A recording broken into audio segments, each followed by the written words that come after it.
अनवर्त school की online कक्षा के अंदर आज हम कक्षा 9 की प्रश्नावली 6 रेखा एवं कोण की प्रश्नावली 6.1 का अध्ययन करेंगे। हमने पिछली क्लास के अंदर रेखा एवं कोण के बारे में पढ़ा था, तो 19 के प्रयोग से हम क्या करेंगे, इस प्रश्नावली के जो सवाल है उनको हल करेंगे। तो इसका जो पहला सवाल है उसको हम देखते हैं। पहला सवाल इसमें दे रखा है कि आकृति में ये जो आकृति दे रखी है इसके अंदर रेखा ए बी और सी डी, ये जो रेखा ए बी और जो ये रेखा सी डी है यह बिंदु ओ पर क्या करती है, प्रतिच्छेद करती है। यदि ए ओ सी, कौन सा कोण, ए ओ सी ये वाला कोण, ये कोण और बी ओ ई ये वाला कोण, इनका योग हमें दे रखा है कितना है, 70। भी हमें दे रखा है कि कोण ए ओ ई प्लस कोण बी ओ ई, इनका योग हमें दे रखा है कितना है, 70 डिग्री है। तो और कोण बी ओ डी हमें दे रखा है कितना है, बी ओ डी कितना दे रखा है हमें, 40 डिग्री दे रखा है। कौन सा कोण है, बी ओ डी, ये वाला कोण हमें दे रखा है कितना है, 40 डिग्री सवाल में दे रखा है। तो कोण बी ओ ई, कौन सा है, बी ओ ई, बी ओ ई एक तो ये वाला है, ये कोण हमें ज्ञात करना है। और सी ओ ई ये वाला कोण भी हमें क्या करना है, ज्ञात करना है। ये दोनों कोण हमें क्या करने हैं, ज्ञात करने हैं। तो अब देखो सबसे पहले कि दो रेखाएं अगर एक दूसरे को अक्ष के आकृति में काटती है, ये जो रेखा है, ये रेखा और ये रेखा एक दूसरे को अक्ष की आकृति में काट रही है, तो आमने सामने बनने वाले कोण क्या कहलाएंगे, शीर्षाभिमुख कोण कहलाएंगे। तो ये दोनों कोण आपस में क्या होंगे, बराबर होंगे। तो हम क्या लिखेंगे कि कोण ए ओ सी, इस कोण का नाम ए ओ सी, वह दूसरा कोण कौन सा, बी ओ डी, दोनों क्या है, समूह कोण है। और समूह कोणों का मान क्या होता है, बराबर होता है। तो समूह कोण है इसलिए क्या होगा कि ये दोनों आपस में बराबर होंगे। अतः कोण ए ओ सी किसके बराबर होगा, बी ओ डी के बराबर होगा। और बी ओ डी का मान कितना, 40। अतः यहाँ से ए ओ सी का मान कितना आ जाएगा, 40 डिग्री आ जाएगा। अब देखो मान लो ये समीकरण नंबर 1 है और समीकरण नंबर 1 के अंदर कोण ए ओ सी, कोण ए ओ सी का हम क्या रखेंगे, मान रखेंगे। तो देखो जब यहाँ पर 40 डिग्री रखते हैं तो 40 प्लस कोण बी ओ ई बराबर कितना आएगा, 70। 40 को ले जाओ उधर, तो बी ओ ई बराबर कितना आ जाएगा, 70 माइनस 40 बराबर में कितना आ जाएगा, 30 डिग्री। ये हमने कहाँ से लिखा, समीकरण नंबर 1 से लिखा है। तो कोण बी ओ ई का मान आ गया 30 डिग्री। अब हमें क्या निकालना है, कोण सी ओ ई का मान। ये जो कोण है हमें क्या करना है, इसका मान ज्ञात करना है। तो देखो यह जो रेखा है ये एक क्या है, सरल रेखा है। उस सरल रेखा के किसी बिंदु के ऊपर पूरा बनने वाला कोण कितना होता है, हमेशा 180 डिग्री होता है। तो हम क्या लिखेंगे, एक रेखा के ऊपर बनने वाला पूरा कोण कितना होता है, 180 डिग्री का होता है। अतः क्या होगा, जो ये कोण है, कोण ए ओ सी प्लस कोण सी ओ ई प्लस कोण बी ओ डी, इनका योग कितना होगा, 180 डिग्री होगा। और हमें पता है कि A O C plus B O D, ये कितना होगा, ई होगा, बी ओ ई, इनका योग हमें दे रखा है कितना, समीकरण नंबर 1 से 70 है। तो इनकी जगह हम क्या लिखेंगे, 70 प्लस सी ओ ई बराबर कितना आएगा, 180 डिग्री। 70 को उधर ले जाओ तो कोण सी ओ ई बराबर 180 माइनस कितना आएगा, 70 डिग्री। तो यहाँ से कितना आ जाएगा, इसका मान 110 डिग्री। तो इस कोण का मान 110 होगा, एक तो ये उत्तर होगा और एक हमने निकाला था कितना, 30 डिग्री। ये दोनों इसके क्या होंगे, उत्तर होंगे। इसी प्रकार आगे चलते हैं। इसके दूसरे सवाल के अंदर हमें इसने बोला कि आकृति के अंदर रेखाएं एक्स वाई, ये जो रेखा है एक्स वाई और रेखा जो एम एन है वह बिंदु ओ के ऊपर क्या करती है, प्रतिच्छेद करती है। यदि कोण पी ओ वाई, कौन सा है, पी ओ वाई ये वाला, ये कितना दे रखा है हमें, 90 डिग्री दे रखा है। और ए अनुपात बी यानी ए बट्टा बी हमें दे रखा है कितना है, 2/3।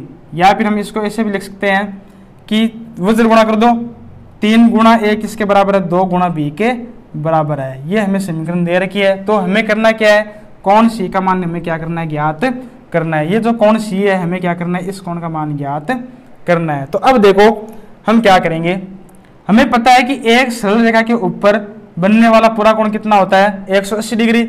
यानी अगर ये कोण 90 डिग्री है तो ये वाला जो कोण होगा, ये वाला पूरा कोण कितना होगा, 90 डिग्री का होगा। कहने का मतलब है कि कोण एक्स ओ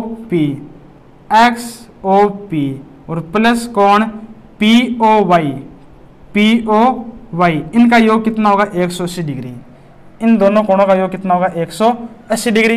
रेखिक युग्म कोण भी बोल सकते हैं इन दोनों को। ये कौन से कोण है? रेखिक युग्म कोण है, इसलिए इनका योग कितना होगा 180 डिग्री। फिर देखो ये कोण हमें दे रखा है 90, तो 90 उधर जाएगा तो क्या होगा 180 में से घटाना पड़ेगा। हम इसको लिखेंगे प्लस में 90 बराबर में 180। तो अतः यहाँ से एक्स ओ पी कितना आ जाएगा 90 डिग्री आएगा। एक्स ओ पी यानी एक्स ओ पी इसका मान कितना आएगा 90 डिग्री। और एक्स ओ पी जो कोण है वह क्या है? बी और ए का योग ही है। एक्स ओ पी जो कोण है उसको देखते हैं चित्र के अंदर। ये जो कोण है ये किसके बराबर है? ए और बी के योग के बराबर है।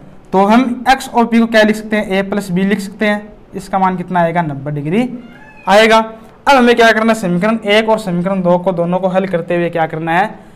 ए और बी के मान हमें क्या करने हैं? ज्ञात करने हैं। तो एक काम करता हूं मैं, ये जो समीकरण है इस समीकरण के द्वारा ए का मान उठाते हैं। चलो एक काम करते हैं, यहां से ए का मान निकालते हैं। तो ए बराबर क्या आएगा? इस बी को उधर ले जाओ, 2/3 बी ये आएगा। ए बराबर क्या आएगा? 2/3 बी। ये हम क्या करते हैं? इस वाले समीकरण में रखते हैं। तो देखो जब इसमें रखेंगे तो क्या होगा? किसकी जगह रखेंगे? ए की जगह कितना रखेंगे? 2b/2b/3 और प्लस में कितना है? b बराबर में कितना है? 90। इसको हल करेंगे, b के बट्टे में 1 ले सकते हैं। तो देखो 1 और 3 का लघुत्तम कितना आएगा? 3। ऊपर क्या क्या आएगा? 2b गुणा 1 यानी 2 गुणा b प्लस b गुणा 3 कितना आ जाएगा? 3b बराबर में कितना है? 90 डिग्री। इसको आगे हल करते हैं। 2b और 3b इन दोनों का योग कितना हो जाएगा? 5b बट्टे में कितना है? 3 बराबर में 90। तो यहां से देखो b बराबर 5/3 इधर आएगा तो क्या होगा? 3/5 और गुणा में कितना है? 90। 5 से काटो कितना बार कटेगा? ये 18 बार। 18 कितना हो जाएगा? 54। यानी जो कोण b है वह कितना है? 54 डिग्री है। 54 डिग्री है। अब देखो ये जो रेखा एम एन है यह बिंदु O पर, बिंदु O से एक रेखा जा रही है, तिर्यक रेखा। तो जो कोण B और जो कोण C होगा, कोण B और C ये कौन से कोण होंगे? रेखिक युग्म कोण होंगे, है ना। इस प्रकार यही है कोण B और C। तो हम क्या लिखेंगे कि कोण B व C क्या है? रेखिक युग्म कोण है। और रेखिक युग्म कोणों का योग कितना होता है? 180 डिग्री होता है। अतः कोण B प्लस कोण C इनका योग कितना आएगा? 180 डिग्री। और कोण B का मान कितना है? 54। तो C बराबर कितना आएगा? 180 माइनस B कितना है? 54। तो घटाने पर हमारे पास कितना आ जाएगा? 126 डिग्री। ये किसका मान आएगा? कोण C का मान प्राप्त हो जाएगा। अगला सवाल है इसका, आकृति में ये जो आकृति दे रखी है हमें, इसके अंदर जो कोण PQR है, कौन सा कोण है PQR? ये वाला। ये जो कोण है यह कोण किसके बराबर है? PRQ। PRQ इस कोण के क्या बराबर है? हमें दिया हुआ क्या है? हमें सवाल में दिया है कि जो कोण PQR है वह बराबर है कोण PRQ। ये दोनों कोण बराबर दे रखे हैं। फिर हमें सिद्ध करना है। सिद्ध क्या करना है उसको भी लिख देते हैं। हमें सिद्ध करना है कि जो कोण PQS ये किसके बराबर है? कोण PRT के बराबर है। कौन कौन से कोण उनको देख लेते हैं। PQS ये जो बाहर की ओर जो कोण बन रहा है ना, इस कोण को हमें क्या करना है? PRT इधर जो बाहर की ओर कोण बन रहा है उस कोण के क्या करना है? बराबर सिद्ध करना है। तो देखो कैसे करेंगे। हमें पता है कि जो रेखिक युग्म कोण होते हैं, चूंकि हम क्या लिखेंगे? रेखिक युग्म कोणों का योग कितना होता है? रेखिक युग्म कोण का योग 180 डिग्री होता है। 180 डिग्री होता है। अब देखो कौन कौन से रेखिक युग्म कोण है उनको देखते हैं। तो ये जो कोण है और ये जो कोण है ये दोनों रेखिक युग्म कोण है, एक ही रेखा के ऊपर बनने वाले कोण है। तो हम यहां से क्या लिखेंगे कि कोण PQR, ये अंदर वाला कोण PQR, ये प्लस कोण PQS, प्लस कोण PQS इनका योग कितना होगा? 180 डिग्री होगा। यहां से अगर PQR का मान निकालते हैं, या फिर छोड़ो इसी को एक बार इधर इतना ही लिखते हैं। इसी प्रकार इन दोनों का योग भी कितना होगा? निकालते हैं। PRQ कैसे लिखेंगे कि PRQ क्यू, यहाँ लिख दे रहे हैं कि पी आर क्यू प्लस दूसरा कौन P R T, P R T, इनका योग भी कितना होगा 180 डिग्री ही होगा। दोनों का योग कितना होगा 180 डिग्री होगा। हमें सिद्ध क्या करना है, ये समीकरण नंबर 1 है, ये समीकरण नंबर 2, दोनों को पास पास में लिखना है। अब देखो हम क्या करेंगे, समीकरण 1 व 2 से क्या होगा, दोनों की क्या है RHS आपस में बराबर है, दोनों बराबर किसके हैं 180 डिग्री के बराबर है, इसलिए दोनों की LHS भी क्या होगी आपस में बराबर होगी। अतः क्या होगा कि कोण PQR प्लस कोण PQS ये किसके बराबर होगा, कोण PRQ प्लस कोण PRT, इन दोनों के बराबर होगा। ये समीकरण आपको यही लिखनी है ना, एक के नीचे लिखनी है। तो अब देखो इन दोनों के अंदर हमें पता है कि PQS बराबर है PRT, PQS बराबर है PRT, तो दोनों पक्षों में जो पद समान होते हैं वह आपस में क्या हो जाते हैं, कट जाते हैं। ये हमने काटे कैसे, चूंकि हमें पता है कि कोण PQS बराबर है कोण PRT के बराबर है।